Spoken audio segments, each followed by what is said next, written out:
Okay, hi guys. This is just going to be a quick video on the Crowley case. Um, I don't I don't know what to do. It's like I really wish there were more people who could talk about it, did talk about it. There's just so many things that are not right about this case. Um, I was going last night. I was going through all of my photos and well, not my photos, but the photos from the case because YouTube took down my video on the clothing. Somebody complained, said it was about someone unaliving themselves, and so they took it down. They're systematically taking down all of my photos that have, 30, 40,000 views or more.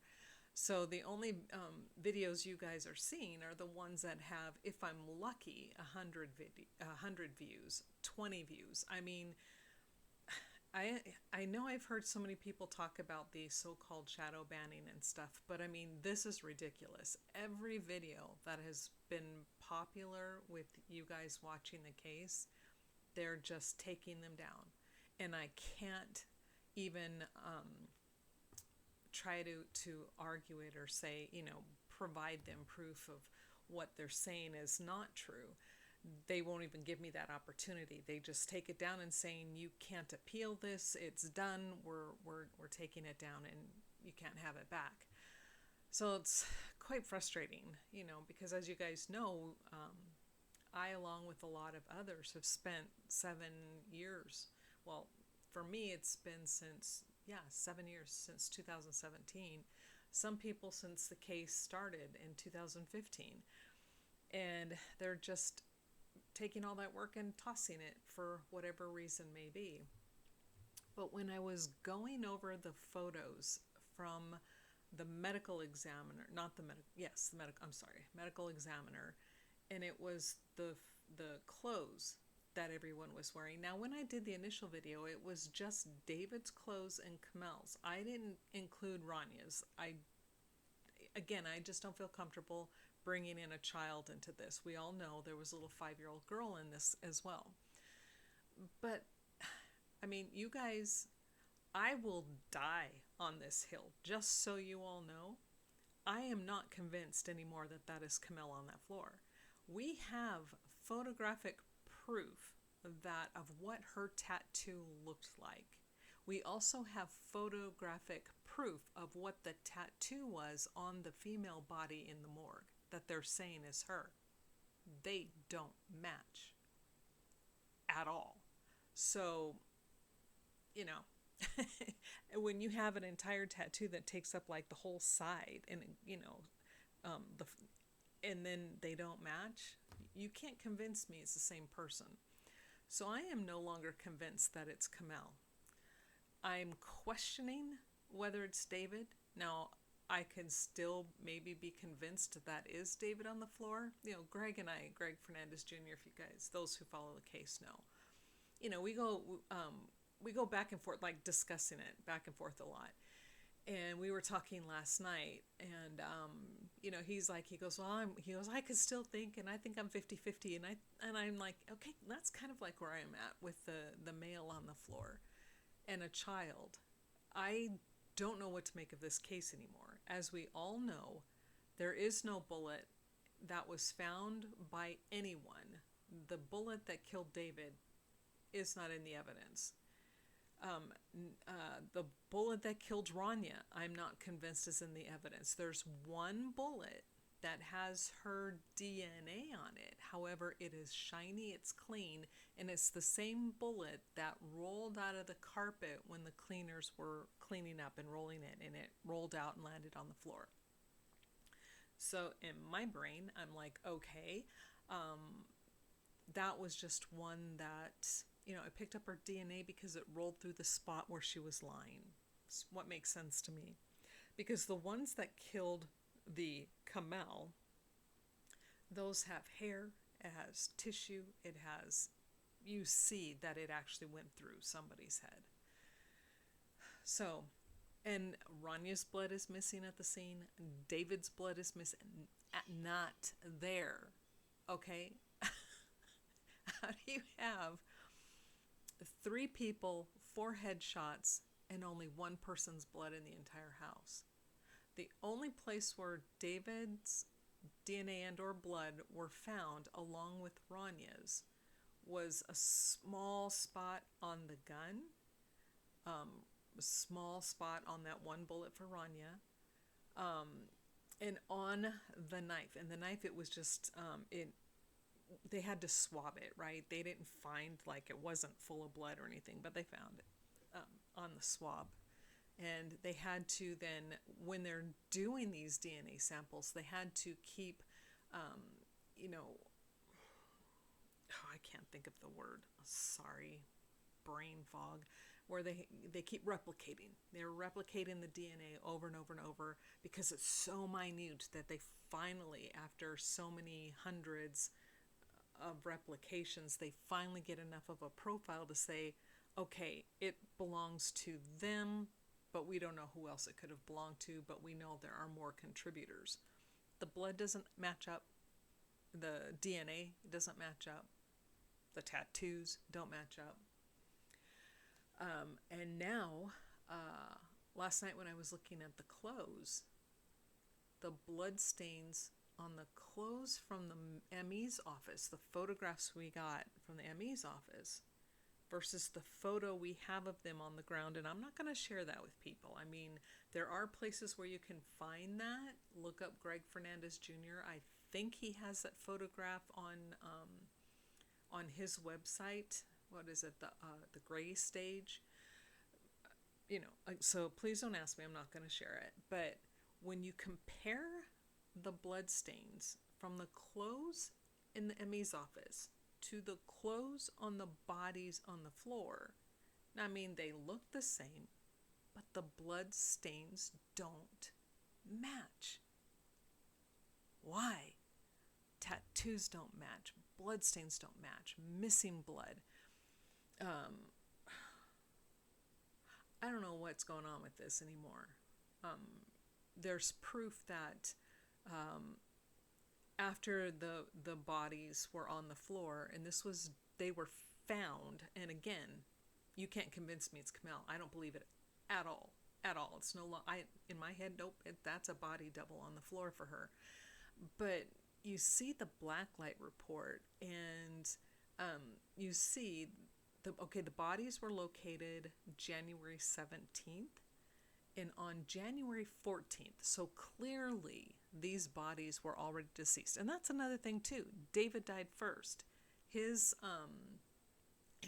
rate of decomp was considered marked, and the Kamel and Rania were just autolysis.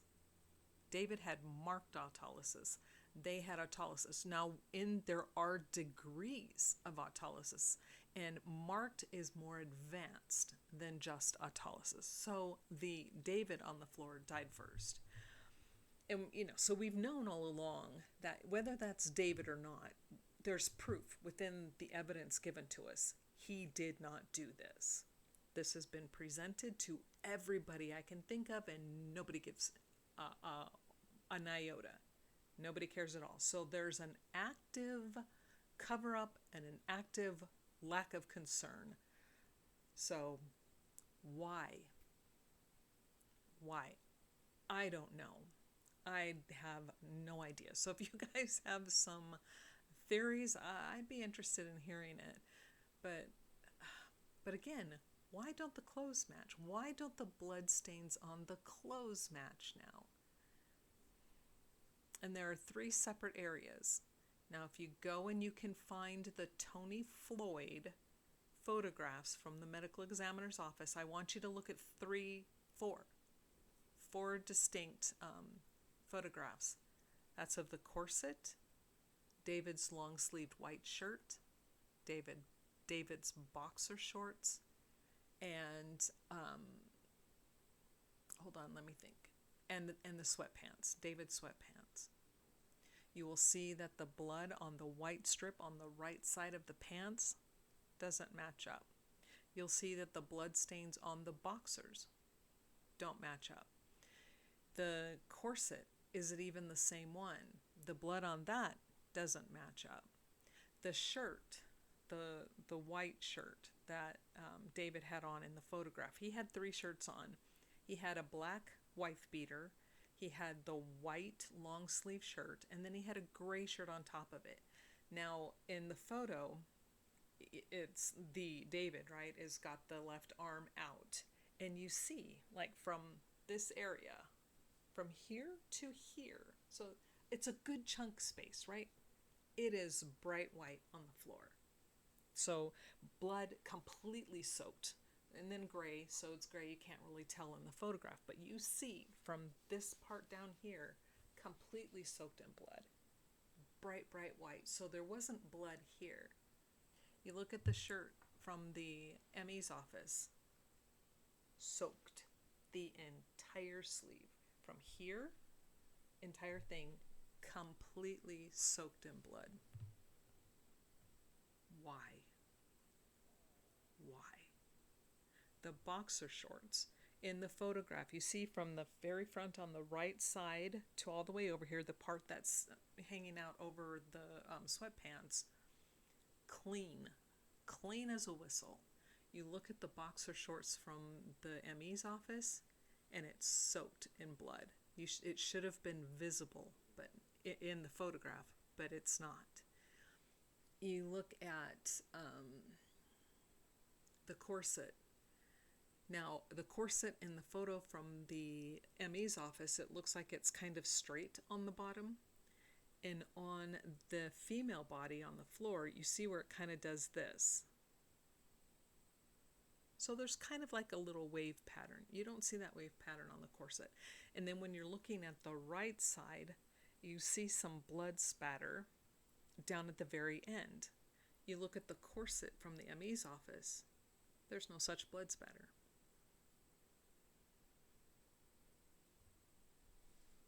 Why? The pants. Again, let's go back. David, you can see that on the left side, left upper thigh, you can see where there's a rip in the pants. And it's just a small, because you see red underneath it, right? Just, it looks relatively small, but again, we don't know. It's not a really good photograph. But you look at the photograph from the ME's office, and it's a gaping hole. It's huge. Too many inconsistencies in this case, and I know, I don't even know if that video's still up. I'll have to find it if it's not, but you know, where I've done so many videos on the inconsistencies, where we've listed over 100 inconsistencies within this case. And that's what I was going to say about the black light report. If I said it, sorry, my brain's like, it's been non-stop since last night, but we have proof that somebody accessed his computer on January 14th. It was accessed from an outside source. Why? And who did it? It's clear that the Day One journal had been altered and entries deleted. Why? And when you're following along with the access to the journal, you'll see that all this is taking place in December, the middle toward the end of December. Why? Anyway, it's frustrating. I don't know who the hell's on that floor. I don't understand what's going on. I no longer, like I said, I'll die on that hill. It's not Kamel. Tattoos completely different. And some people go, oh, well, you could change and you could add. It doesn't frickin' matter. It's not the same. The design is completely different in several areas on that. There were maybe 1 or 2 places where they kind of got close.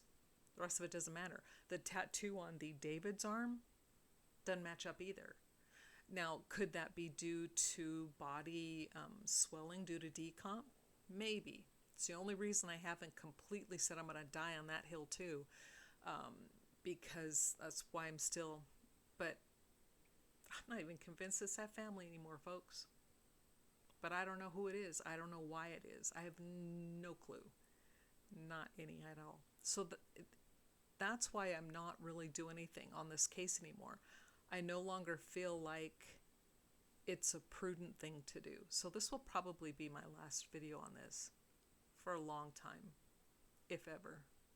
And I know I've said it before, but now you guys know why. What would you do?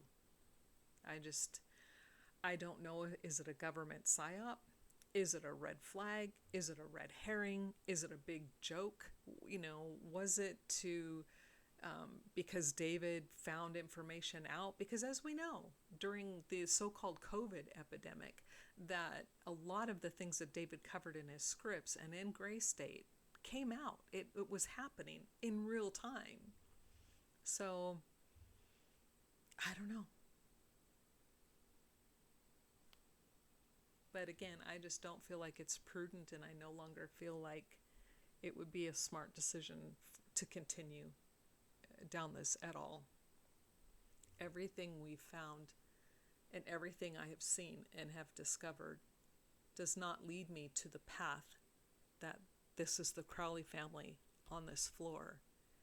And I definitely know it was not a murder and then unaliving of oneself. Nope, evidence completely proves that entire scenario wrong, completely wrong. And again, you have a house with 3 bodies, and the only blood present in any kind of an amount belongs to the female. Doesn't add up. And how, when her left arm is under her body, now, as you know, both of her hands are missing, and most of her face is missing. Everything you can use to identify these people, miraculously, it's gone, right? Left hand under the body, right arm above her head, but her head and her hand are covered by a blanket. So when the police officers are coming in, they do not know right away that she doesn't have 2 hands and she doesn't have a face. They can't see it. How does a dog do that? That dog's one amazing, amazing canine to cover up her head, to put blankets and her sweater over David, to only take off his right hand, to take his face, to take the little girl's arm, but her face is completely intact, right? The easiest little body for an animal to consume is the one that really doesn't get touched. Anyway, I don't want to rehash this for the bazillionth time, but if you guys have any theories, I'm open to it. And if you guys would like to maybe go live one day, maybe I'll do a live if you guys really want to talk about it. But I'm done doing it on my own. It's like I'm talking to myself. I don't want to talk to myself anymore. And I really don't feel the need to cover this anymore. So let me know what you guys think.